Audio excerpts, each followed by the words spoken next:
Hello, this is Subramanya Sharma from University College of Arts, Tumkur University, Tumkur. In this video lecture, I will provide you some introduction to the play Frogs by Aristophanes.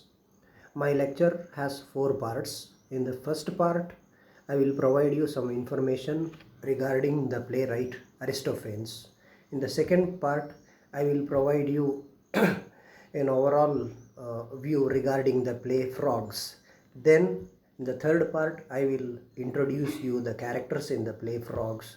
And finally, I will provide you a brief synopsis of the play Frogs by Aristophanes. Aristophanes, as some of you may be aware of, was one of the greatest Greek comedians, implying he wrote plays that were comical in nature. Originally, the Greeks considered a tragedy to be the finest form of art. Therefore, the greatest trios of Greek theatre, Aeschylus, Sophocles, and Euripides, composed tragedies, not comedies. However, after the demise of Aeschylus, Euripides, and Sophocles, then came the era that could be called the era of new comedy or simply comedy, where playwrights like Aristophanes made a lot of experimentations with the structure of the play, focusing more on deriving comical effects. Aristophanes is known for many comical plays. He has been credited with having composed more than 40 plays. However, only some of them make a place in the field of literature. Plays like Frogs, Birds, Wasps, and Clouds. Look at the interesting ways with which Aristophanes has had nominated his plays. Frogs, Birds, Wasps, Clouds. All of these are predominantly comical plays. Aristophanes tried to derive humor on the stage. So he tried to derive humor by doing lot of experimentations. Why he had to do lot of experimentations? Lot of experimentation was necessary for Aristophanes because Aristophanes did not have a legacy of comedy. Prior to Aristophanes, the 3 great tragedians about whom I just now talked of, Aeschylus, Sophocles, and Euripides, they were tragedians. So Aristophanes did not have a legacy of comedy. Therefore, he made a lot of experimentations in order to derive humor on the stage. Therefore, in his plays, you will find a lot of vulgarity, you will find a lot of obscenity, you may find a lot of things that are not pleasant to be seen on the stage like that. So, Aristophanes went on experimenting with the form, style, and content of Greek theatre and tried to derive humor on the stage. And his plays are remarkable for bold fantasies, outrageous humor, and political criticism because the Greek city-states like Athens, Sparta, they were so much politically consolidated through the system of democracy that it was impossible for the common man to escape from looking into the details of politics. Therefore, it was quite natural for a comedian like Aristophanes to bring a lot of political criticism in his plays. So this play Frogs has a lot of political criticism in it. Now I will move on to the play Frogs. The play Frogs was first performed in Athens in 405 BC. The Greeks used to have drama competitions for playwrights at a place called Lenea. In Lenea, lot of playwrights from other parts of the Greek city-states used to come, and for 2 or 3 consecutive days, drama competitions used to be held, and one of them would be declared as the winner. So this play Frogs had won first prize in 405 BC in Lenea. Therefore, you can make a point of how valuable this play Frogs is. The play Frogs is centered around Dionysius, who is the Greek god of wine and poetry, who goes to underworld in order to bring back Euripides from the dead, in order to revive the decaying Athenian theatre. In the play, there is a debate between Aeschylus and Euripides where they discuss over the form, content, style and structure of their respective plays. Therefore, apart from being considered as a comedy, the play is also seen as an attempt on one of the earliest attempts on literary criticism. Now I will move on to provide you with the list of characters in the play Frogs. We have got Dionysius, the Greek god of wine and poetry, who is the central character in the play Frogs.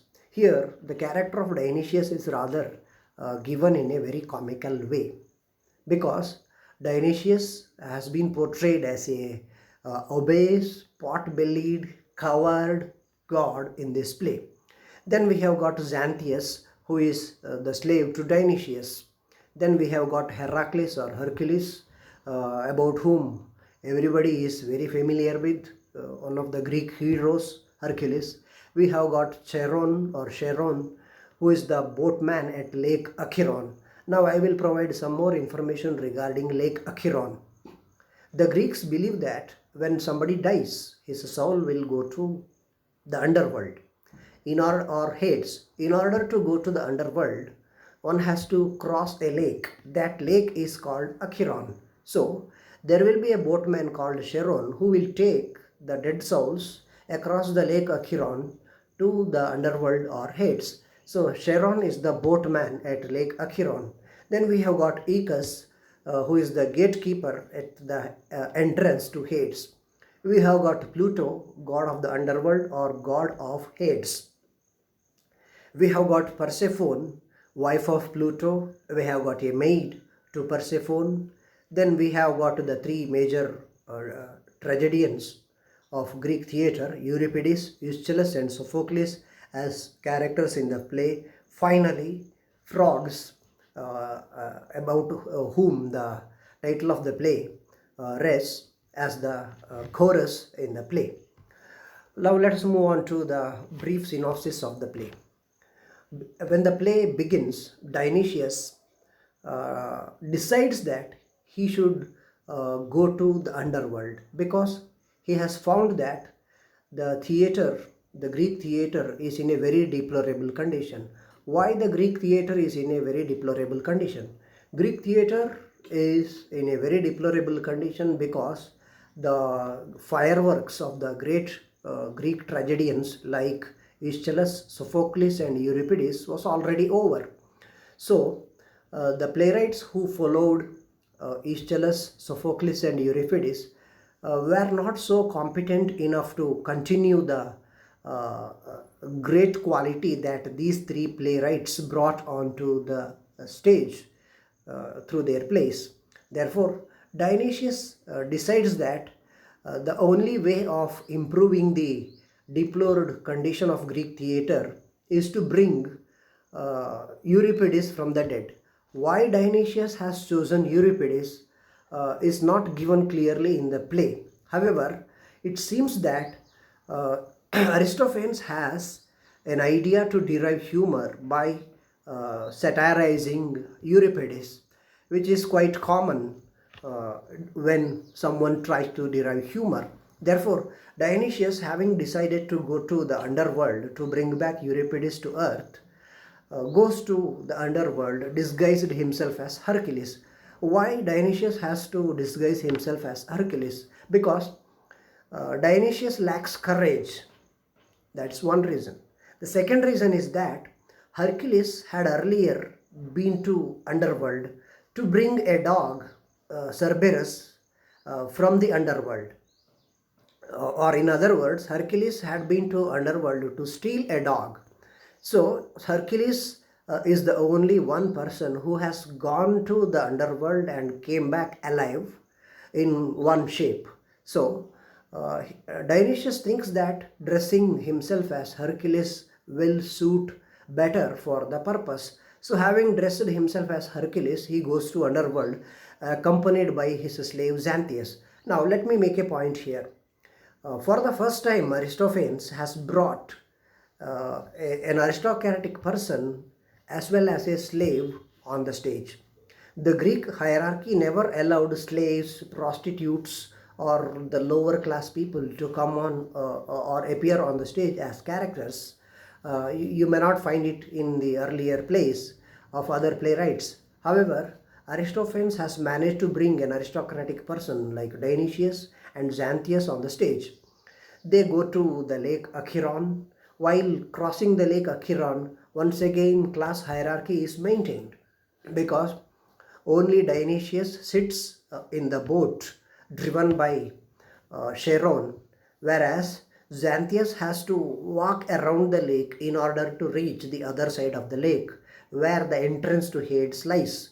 So they cross the lake there after having a brief scuffle with Aeacus. They get deep into Hades. A debate goes on in Hades where Aeschylus and Euripides are arguing over certain issues in their respective plays. The whole debate has been triggered with a single cause. It has to be decided who should become the master of the chair for greatest dramatist in Hades. So in order to win this chair, these two dramatists are arguing. For this argument, Dionysius is made the judge. In the argument, Aeschylus proves himself to be better, and he gives some more practical suggestions to improve the decaying Greek theatre. Whereas Euripides fails to give certain practical suggestions as Aeschylus did.